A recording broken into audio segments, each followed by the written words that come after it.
I wanted to share another great book with you that has really changed my mindset, how I see things, and how I approach the world. Earlier on in the journey, I think I shared The Untethered Soul. That was fantastic by Singer. Yesterday, a couple of days ago, I talked about Robert Kiyosaki's Rich Dad, Poor Dad. Fabulous. If you want to learn really the mindset that's required to learn how to make money, that's a fantastic book. And here's one that I read a couple of years ago that I absolutely love, and he has totally changed my outlook on life and things. Steve Jobs, his biography written by Walter Isaacson.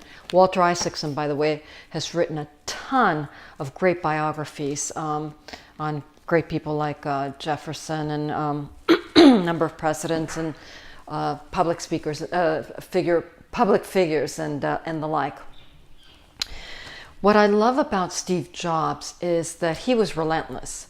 I really think that he was a highly advanced soul, and I believe that those who come to Earth that are really highly evolved don't go around saying, "Look at me, I'm special. I know more than you do." I mean, when you consider figures like Jesus Christ, Gandhi, they didn't go around boasting, the changes that they were making in the world, or how they were.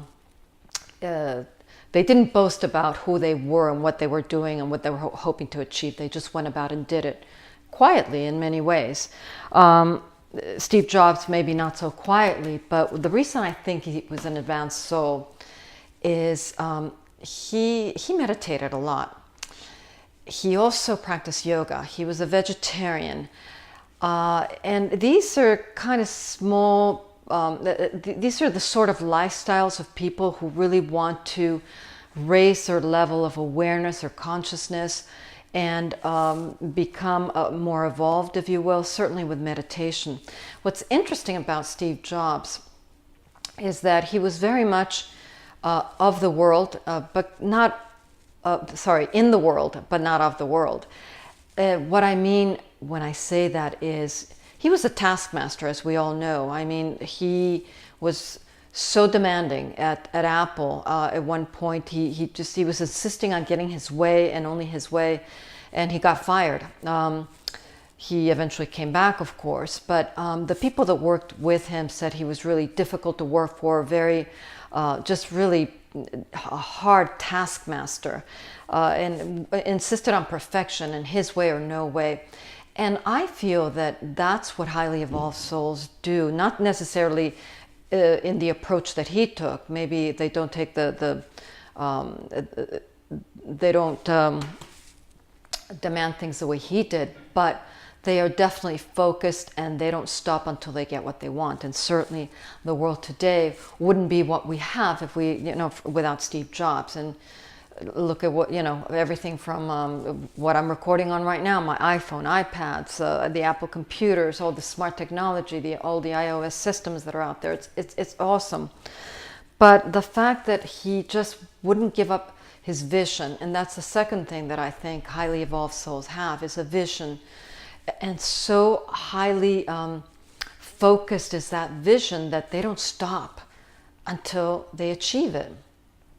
And that's what Steve Jobs did. That's what Christ did. That's what Gandhi did when he was a simple lawyer, Gandhi, who basically created the nation of India, separated from England, from the being a colony of England. And anyhow, if you like biographies, as I do, I love biographies. I love, all kinds of books. But anyway, this is a great one. Pick it up. I love the fact that he started from his garage to come up with all these computers that we have today that are so sleek looking, so beautiful in design, so powerful. I mean, when I think about today's phone can do much more than the first Apple computer could ever do. I remember getting the first, I think it was called the Macintosh when it first came out. I went out, as soon as I heard about this, I went out and bought it. Anyhow, I just wanted to make sure that I covered the points that I was hoping to share with you today. So highly evolved souls, I think, are have a vision, are very focused about getting it, are determined and don't stop until they get it. And they meditate, because meditation is an opportunity for them to reconnect with their ideas and what they're wired to do. And that's really what it is. I talked about Nikola Tesla yesterday and how he was just wired and his brain just saw the vision.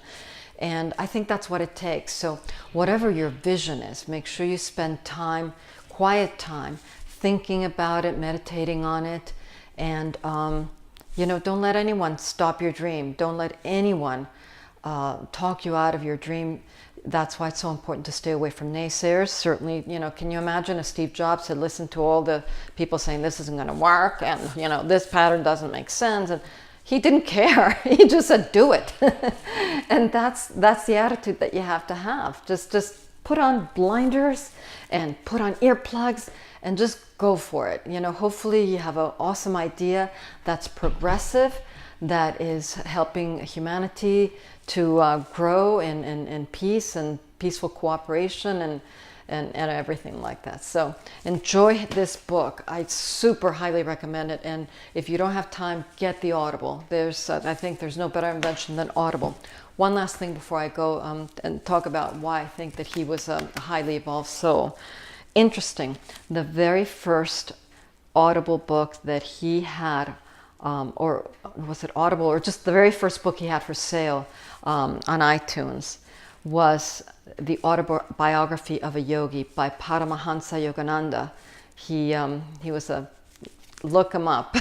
He was a highly evolved soul, okay? And that was the first, and I'm not sure if I'll have to look, but it definitely was the first book that he had available. So interesting, huh? All right, we'll talk about that some more tomorrow. Who else had that book?